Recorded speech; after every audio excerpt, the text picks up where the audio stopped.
तो देखिए, हम पिछली कक्षा में हमने रूसो के बारे में पढ़ा था कि किस प्रकार से रूसो एक ऐसा विचारक है जो मनुष्य को आदर्श बर्बर नोबल सेवेज के रूप में उसने प्रतिपादित किया है कि मनुष्य पशु तुल्य है, लेकिन फिर भी उसमें कुछ अच्छाइयाँ भी हैं, क्योंकि प्राकृतिक जो अवस्था में जीवन था जंगली जीवन था, और जंगली जीवन जीने के कारण उसमें पशुता के लक्षण आने स्वाभाविक थे, और उसके साथ ही उसके जीवन में एक भोलापन, सदाशयता, और वह उसे निष्पाप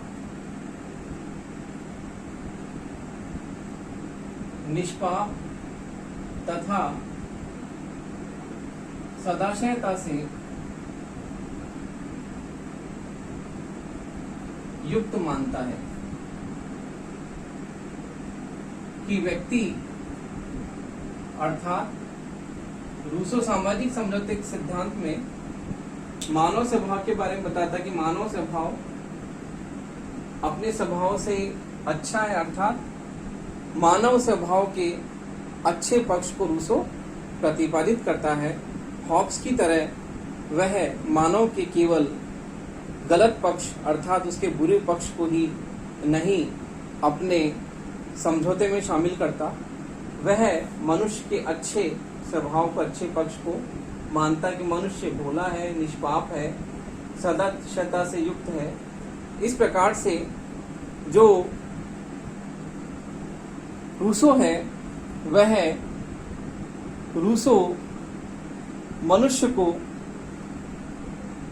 सदाशयता से युक्त और उसे निष्पाप मानता है, यद्यपि उसका जीवन जो है वह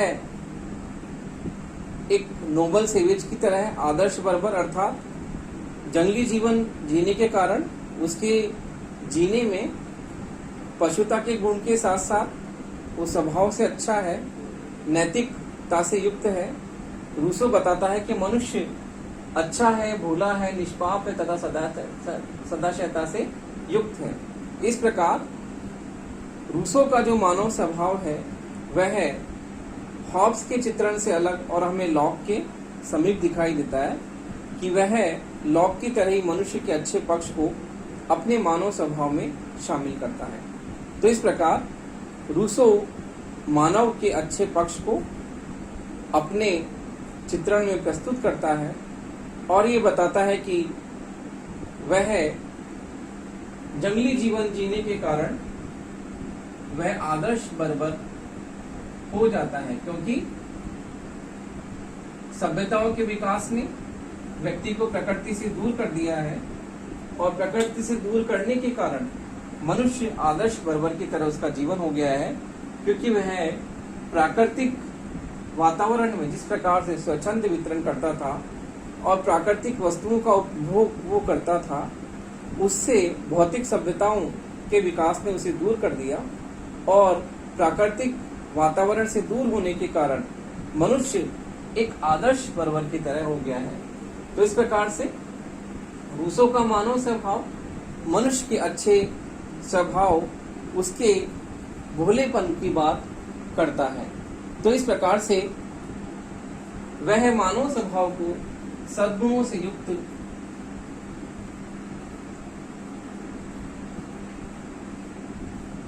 और नैतिक मानता है।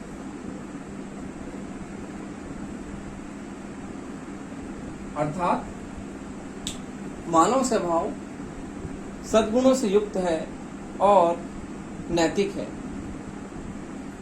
लेकिन प्राकृतिक अवस्था में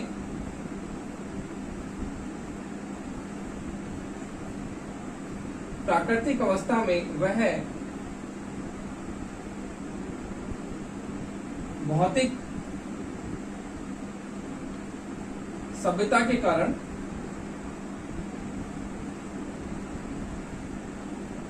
इन गुणों से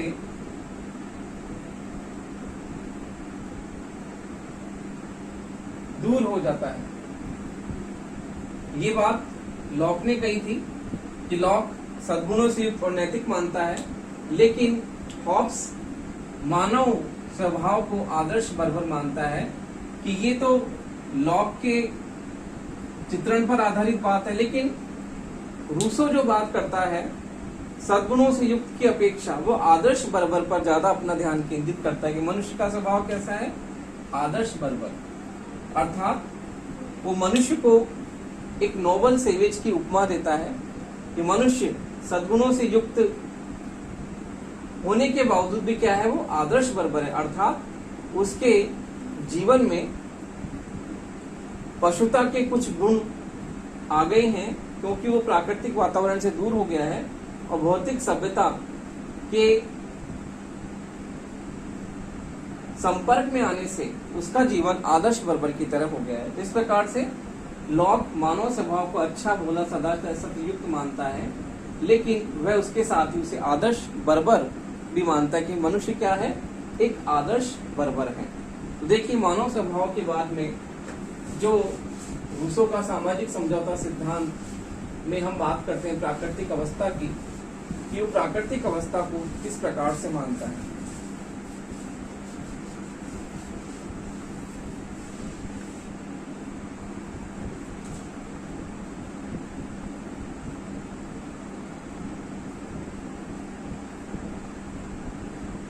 देखिए, प्राकृतिक अवस्था में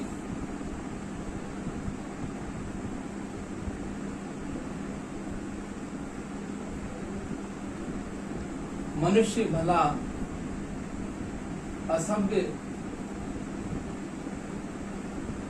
जीव है, लेकिन फिर भी स्वतंत्र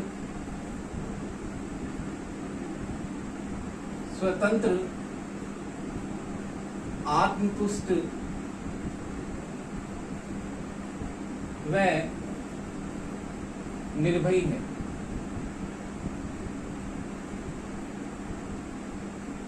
भला असभ्य जीव है, स्वतंत्र, आत्मतुष्ट व निर्भयी है। तो इस प्रकार से वह मनुष्य को भला असभ्य जीव जो मानता है, उसके साथ ही उसे आत्मतुष्ट मानता है और उसका जीवन प्राकृतिक अवस्था में सभ्य व सुखी जीवन व्यक्ति व्यतीत करता है। इस प्रकार से रूसो मनुष्य को भला असभ्य जीव मानता है, जैसे कि पहले ही बताया था, नोबल सेवेज की बात वो करता है, आत्मतुष्ट है, स्वतंत्र है, निर्भयी है और सुखी जीवन, सभ्य व सुखी जीवन व्यक्ति क्या करता है, व्यतीत करता है। इस प्रकार से मानव जीवन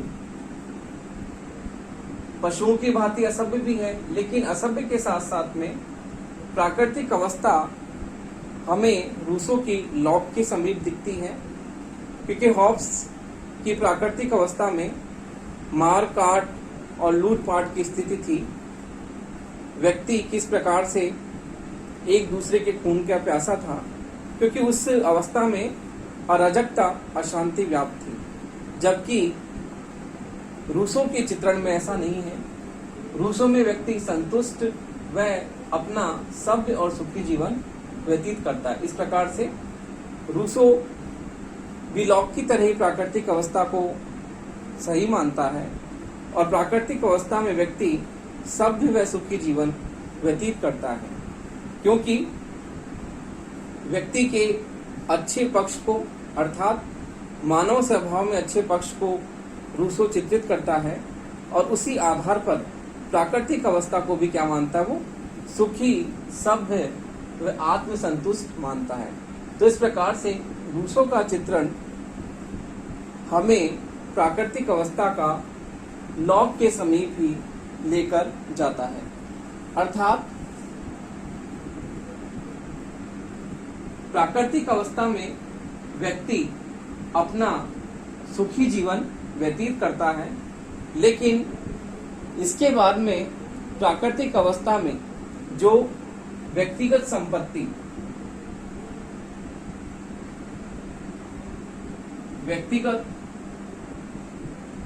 संपत्ति के कारण तीव्र संघर्ष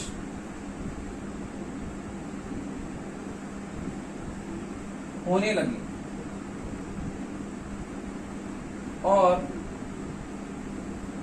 इन संघर्षों से मुक्ति पाने के लिए जो है व्यक्ति ने अनुबंध की जो है आवश्यकता महसूस की कि व्यक्तिगत संपत्ति के कारण चोरी, लूटपाट, हिंसा इस तरह की घटनाएं होने लगी और प्राकृतिक अवस्था में जो मनुष्य का असभ्य जीवन था और व्यक्ति सुखी और आत्म संतुष्टि से अपना जीवन व्यतीत कर रहा था, इस व्यक्तिगत संपत्ति ने क्या किया, व्यक्तिगत संपत्ति के कारण समाज में अव्यवस्था व्याप्त हो गई और इस अव्यवस्था से समाज में लूटपाट, चोरी,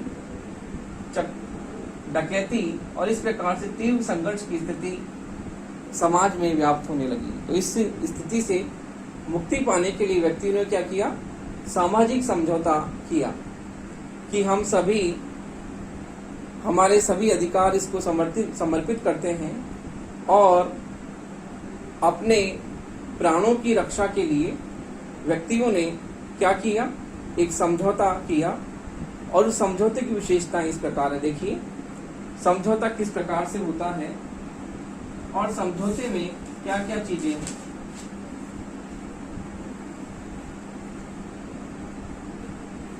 देखिए सामाजिक समझौते में हम देखते हैं कि रूसों का सामाजिक समझौता किस प्रकार से।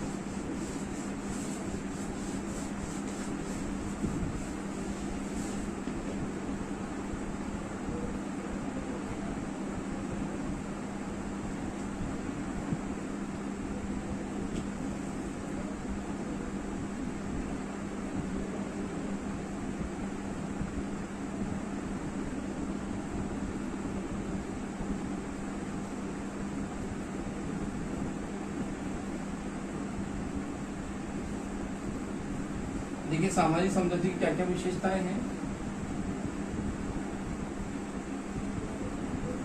तो प्राकृतिक अवस्था में व्यक्तिगत संपत्ति के कारण व्यक्ति के जान माल की सुरक्षा नहीं थी और व्यक्ति का जीवन असुरक्षित था। तो इस असुरक्षा से मुक्ति पाने के लिए और अपने जान माल की सुरक्षा के लिए व्यक्ति ने मिलकर समझौता किया और समझौता इस शर्त पे किया कि हमारे प्राणों की रक्षा जो है वो जो सर्वोच्च शक्ति है वो हमें सुरक्षा दिलाएगी, हमारे जान माल की, हमारे प्राणों की सुरक्षा उसे करनी होगी। तो इस प्रकार से समाज में व्याप्त अराजकता की स्थिति फैल गई थी और समाज में निरंतर संघर्ष होने लगे थे संपत्ति के लिए। तो इस संपत्ति के संघर्ष से मुक्ति पाने के लिए लोगों ने मिलकर समझौता किया। उसकी विशेषता इस प्रकार है, देखिए। तो देखिए रूसों के समझौते में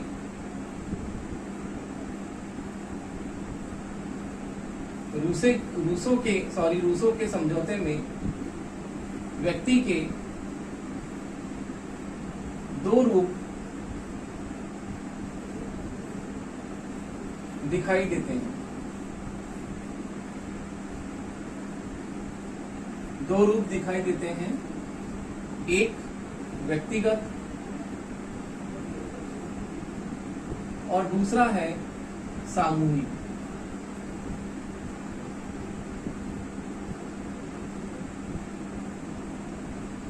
तो देखिए रूसों के हम समझौते में दो रूप देखते हैं, एक व्यक्तिगत और दूसरा सामूहिक। व्यक्ति किस प्रकार से व्यक्तिगत रूप में क्या करता है, अपने समस्त अधिकारों का समर्पण करता है, किसी व्यक्ति विशेष के प्रति नहीं वरन पूरे समाज के प्रति। और व्यक्तिगत रूप में तो वह अपने समस्त अधिकारों का समर्पण करता है, लेकिन सामूहिक रूप में जब वह सामान्य इच्छा जो होती है, क्योंकि रूसो की सामान्य इच्छा का सिद्धांत हम पढ़ेंगे आगे कि रूसो की संप्रभुता में सामान्य इच्छा जो होती है वो किस प्रकार से व्यक्ति पर शासन करती है और सामान्य इच्छा सर्वोच्च और निरंकुश होती है। तो देखिए, रूसो ने समझौते की बात की और यह समझौता व्यक्तिगत और सामूहिक दोनों रूप में हमें दिखाई देता है।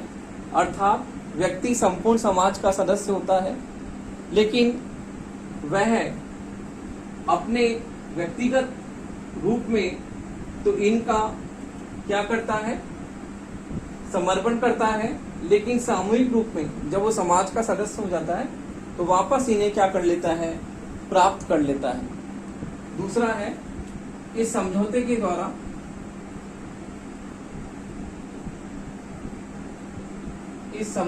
द्वारा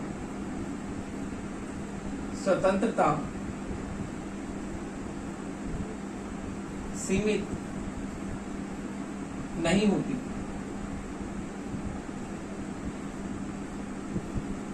इस समझौते के द्वारा स्वतंत्रता सीमित नहीं होती, क्योंकि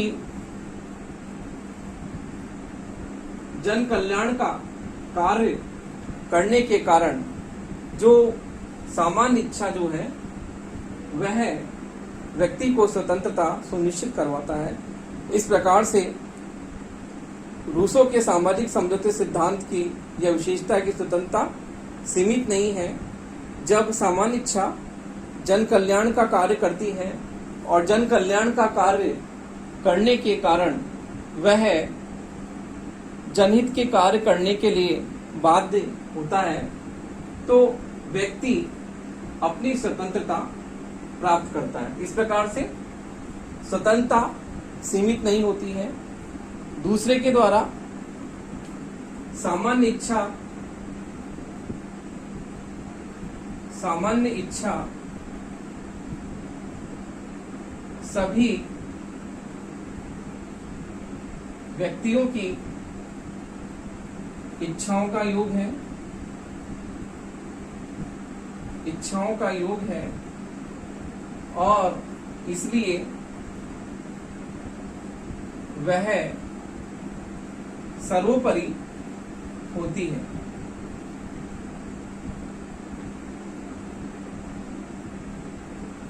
तो देखिए, रूसो के सामान्य इच्छा सिद्धांत की हम बात यहाँ कर रहे हैं और हम इसे अलग से सामान्य इच्छा के प्रश्न में बहुत व्यापक रूप से, विशद रूप से पढ़ेंगे। किस प्रकार से सामान्य इच्छा आदर्श यथार्थ इच्छाओं का योग है, उसके बारे में हम बिल्कुल अलग से टॉपिक में पढ़ेंगे। अभी केवल यही समझते सामान्य इच्छा सभी व्यक्तियों की इच्छाओं का योग है, इसलिए वह क्या है, सर्वोपरि है और सर्वोच्च है, क्योंकि सामान्य इच्छा के अधीन सभी व्यक्ति होते हैं और वह सभी के कल्याण के लिए क्या करती है, कार्य करती है। अगला है समझौते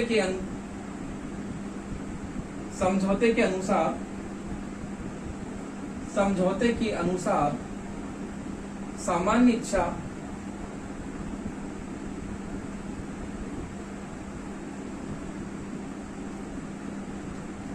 सदैव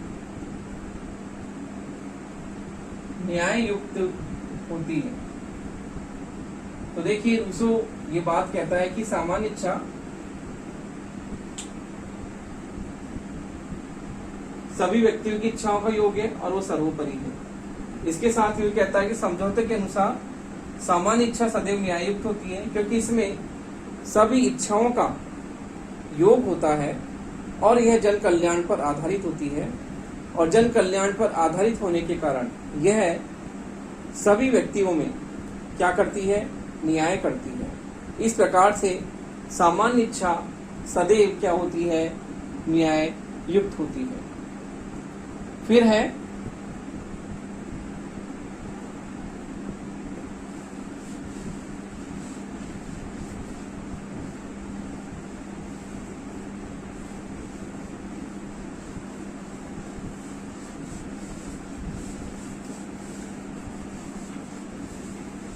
अगला। देखिए, अगला जो पॉइंट ये है कि सामान्य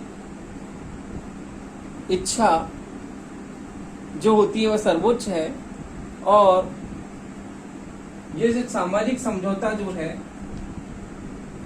सामाजिक समझौता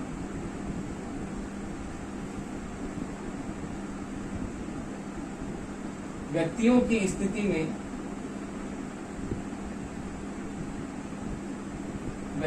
स्थिति में महत्वपूर्ण परिवर्तन कर देता है। देखिए किस प्रकार यह परिवर्तन करता है। व्यक्तियों की स्थिति में महत्वपूर्ण परिवर्तन करता है और व्यक्ति के आचरण में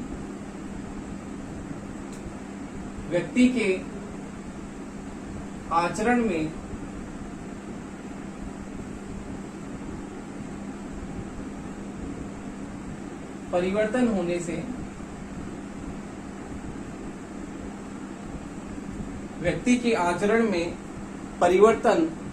होने से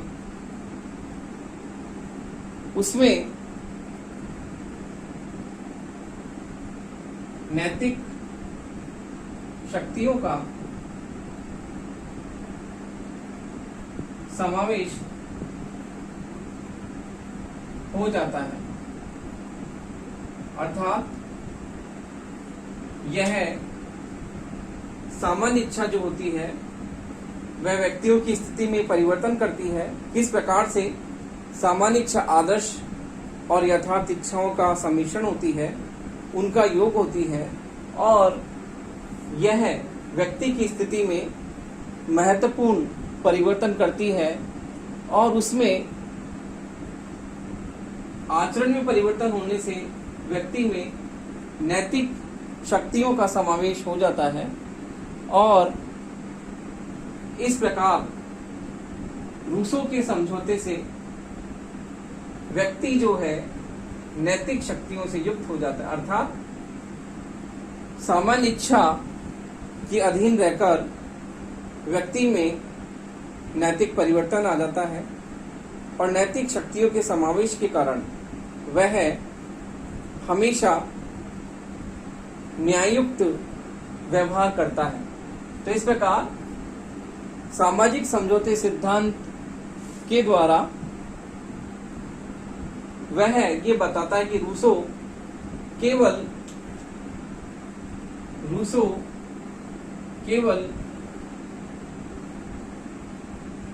समझौते के सामाजिक पक्ष को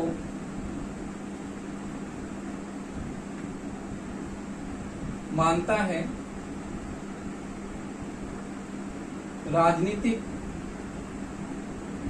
पक्ष को नहीं। रूसो समझौते के सामाजिक पक्ष को मानता है, राजनीतिक समझौतों को नहीं। अर्थात ये जो समझौता जो है वह समझौते का आधार प्रमुख रूप से सामाजिक स्थिति पर आधारित है कि सामान्य इच्छा में व्यक्ति अपनी आदर्श और यथार्थ इच्छाओं को मिला देता है और किस प्रकार से मनुष्य का जो सामाजिक पक्ष है वो बिल्कुल परिवर्तित हो जाता है, जबकि वह राजनीतिक पक्ष को इसमें शामिल नहीं करता है। अर्थात इस समझौते से एक सरकार की स्थापना नहीं होती, बल्कि सामान्य इच्छा पर आधारित संपूर्ण प्रभुत्व संपन्न राज्य की क्या होती है, उत्पत्ति होती है। तो इस प्रकार से इससे किसी सरकार का जन्म नहीं होता, केवल इस समझौते से एक ऐसे राज्य का जन्म होता है जो निरंकुश, हम समझते हैं, देखिए इसे आगे, किस प्रकार से रूसो जो है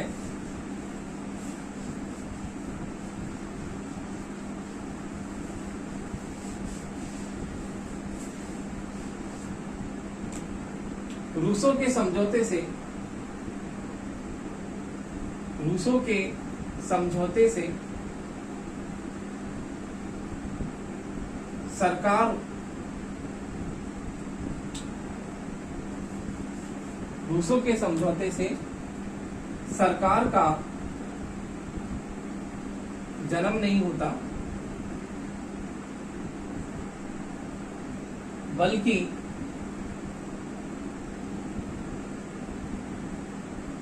संपूर्ण प्रभुत्व संपन्न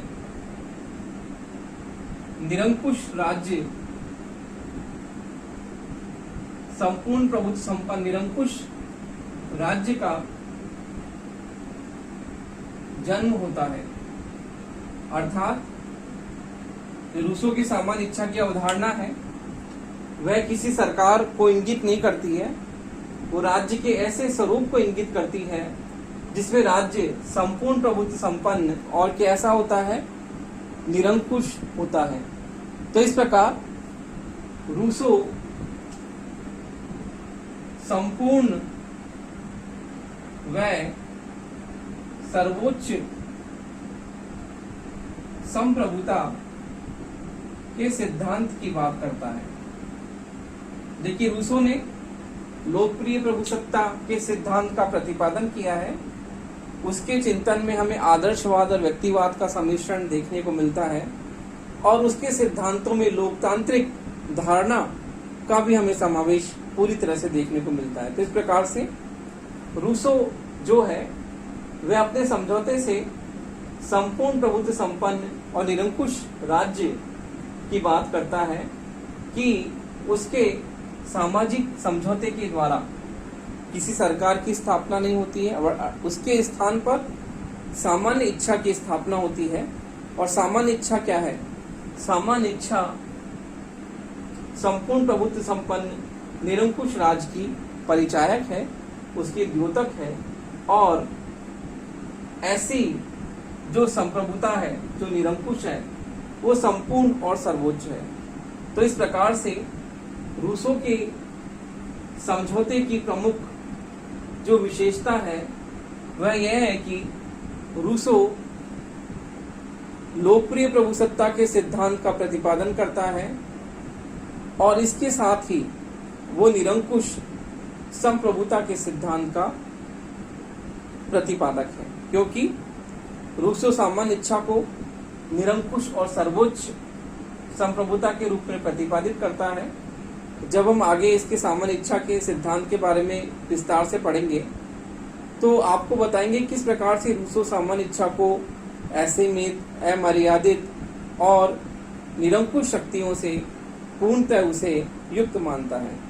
तो इस प्रकार रूसो के सामाजिक समझौते सिद्धांत से हमें निरंकुश, संपूर्ण और सर्वोच्च संप्रभुता के सिद्धांत की हमें जो है वो उसके सिद्धांतों में ये देखने को मिलता है कि रूसो अपने सामाजिक समझौते सिद्धांत से निरंकुश व सर्वोच्च संप्रभुता के सिद्धांत का प्रतिपादन करता है।